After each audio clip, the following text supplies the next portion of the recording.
Christian Bruyère, bonjour. Bonjour. Tu es le président de Mobion, une entreprise installée à Guise, d'ailleurs proche du Familistère qui nous accueille aujourd'hui pour le festival Faire Autrement, à tel point que l'usine ouvre ses portes pour être le prolongement du festival. Donc, merci de nous accueillir.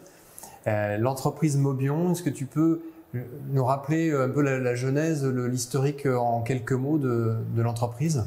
Ouais, Mobion est né d'un constat qu'on avait créé une société de vente de véhicules deux roues, motos et scooters électriques. Puis c'était en 2014, en 2015, on a créé une société de location parce qu'on s'est rendu compte que les véhicules électriques étaient très chers et que du coup l'économie de la fonctionnalité était plus adaptée à leur commercialisation.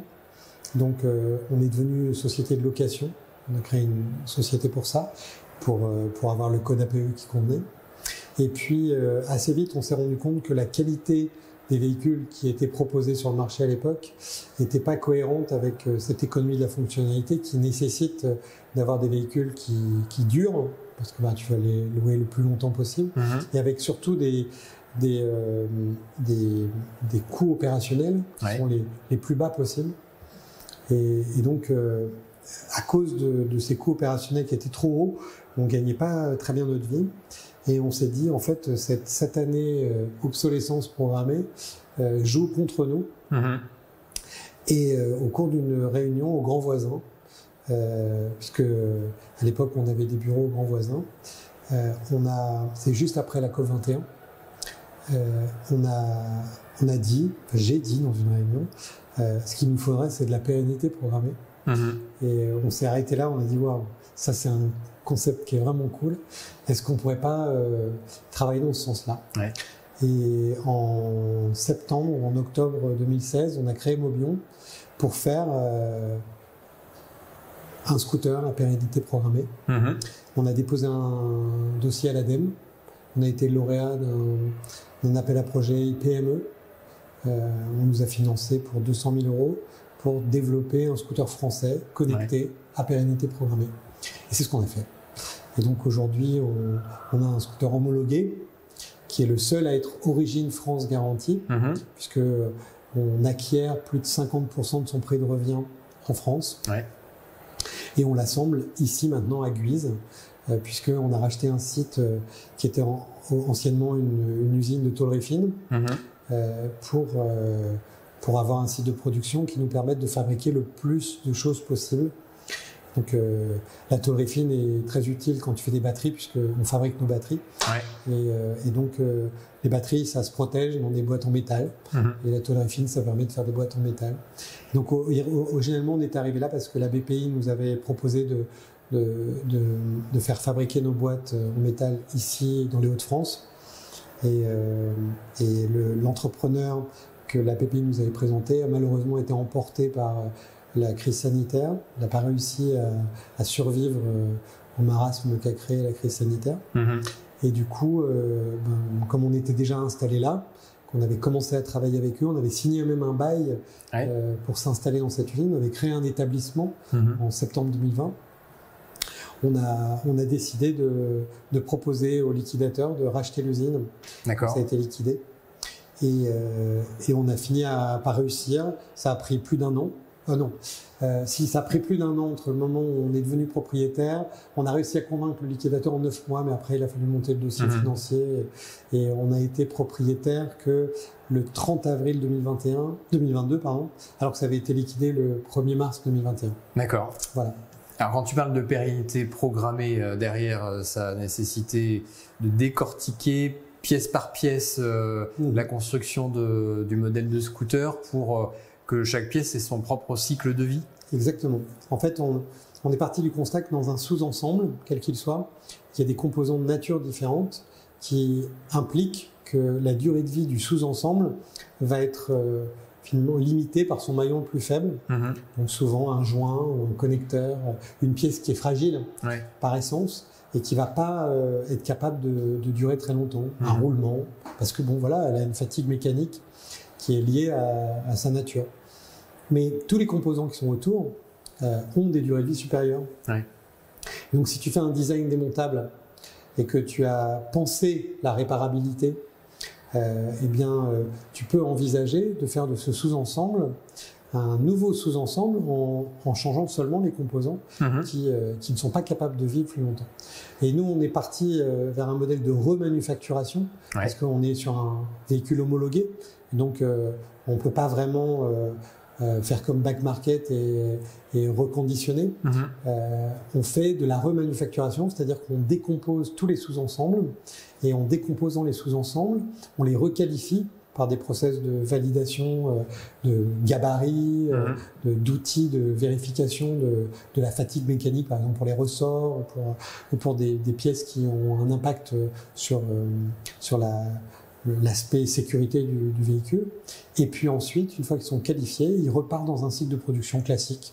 Et donc on évite le recyclage qui est essentiel en fin de vie, mais si on peut l'éviter ou le retarder le plus possible, c'est bien, parce que le recyclage, c'est beaucoup de logistique, c'est beaucoup d'énergie dépensée pour détruire la forme de la matière, et puis lui faire reprendre une nouvelle forme, puis la retransporter vers un autre constructeur qui va lui-même la réutiliser et la recycler de nouveau.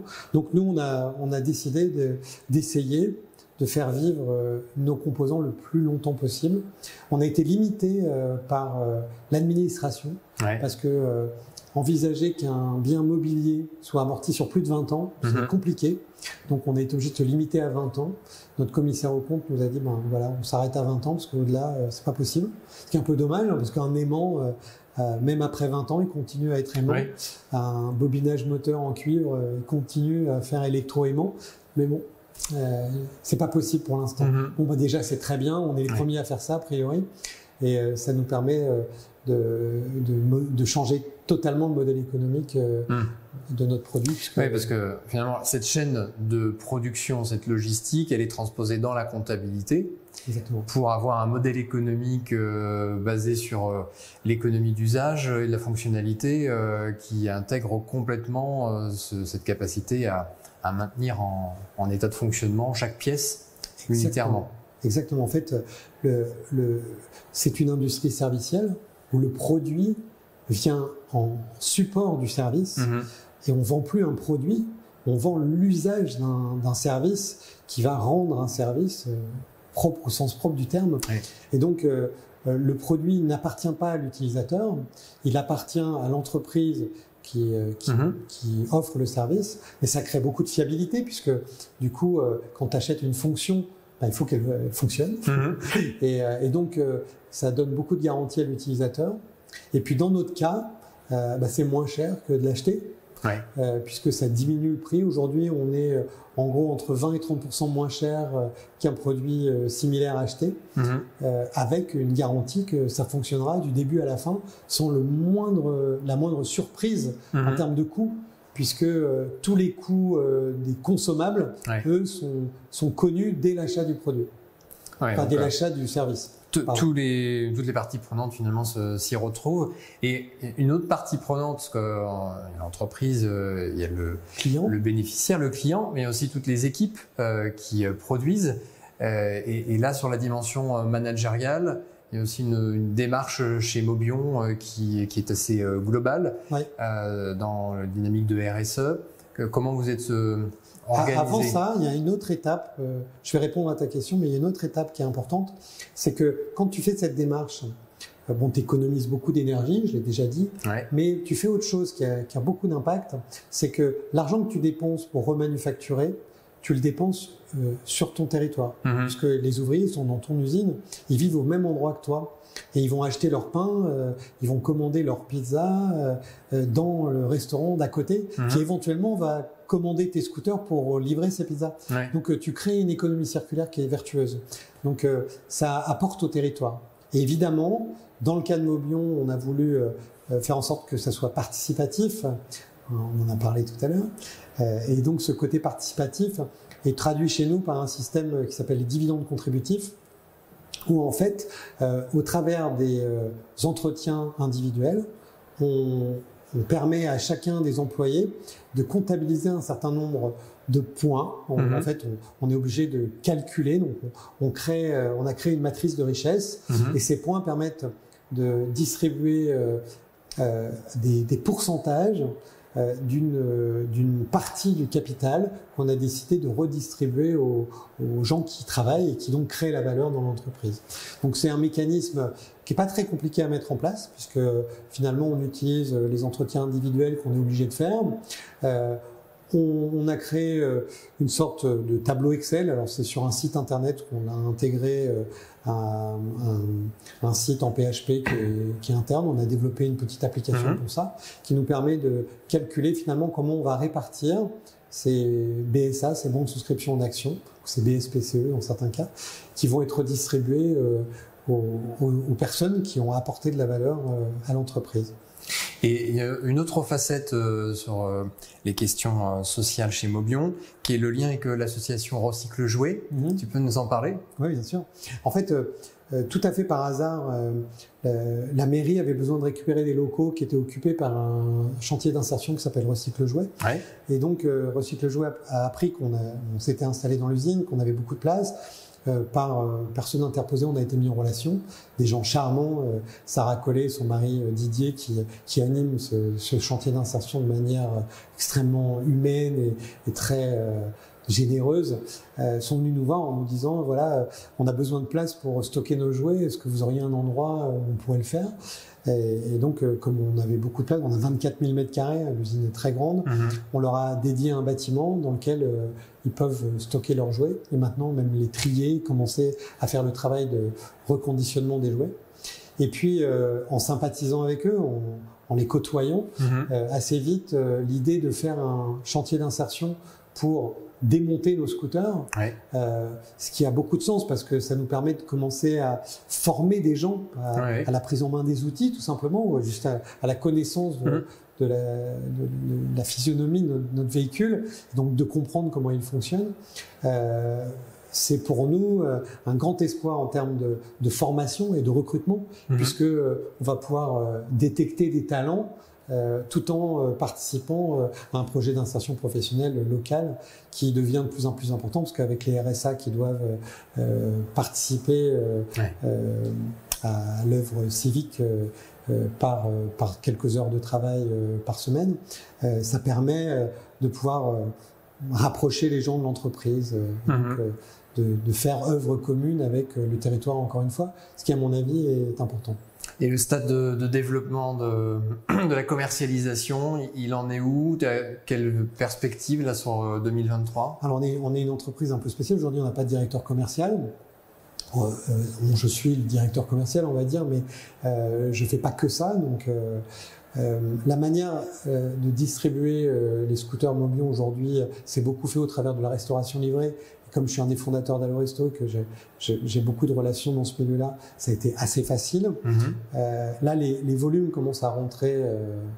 On parle de volumes beaucoup plus importants, donc je ne vais pas pouvoir faire tout ça tout seul. Mais on a un gros avantage, c'est le fait qu'on est aujourd'hui l'offre la moins chère du marché, parce que par ce mécanisme comptable dont on parlait tout à l'heure, on a atteint le résultat que notre prix de revient est inférieur à un prix de revient de scooter chinois produit en économie linéaire. Et du coup, ma spécialité, c'est le marketing. Et je pense qu'on ne va pas avoir besoin de beaucoup de marketing, puisque l'effet boule de neige devrait se produire. En ayant le prix le moins cher du marché, on va vite gagner des marchés. En plus, on a décidé d'avoir un projet solidaire dans la distribution de nos scooters. Comme on est les moins chers, on va choisir nos clients. Et choisir nos clients, ça va être le faire au travers finalement de tous ces gens qui ont des difficultés à acquérir de la mobilité. Et on est en train de déposer à l'ADEME un projet qui s'appelle Solidarmob. Et le but, c'est d'arriver à distribuer des scooters à moins de 40 € par mois pour que des gens qui veulent retourner au travail ou qui n'ont pas les moyens de se payer ou qui n'ont pas accès au transport en commun, enfin des gens qui sont éloignés de la société, qui sont déconnectés parce que la mobilité est un véritable enjeu social, on va pouvoir les aider à le faire. Très bien. Merci Christian. Je t'en prie, c'est moi qui te remercie.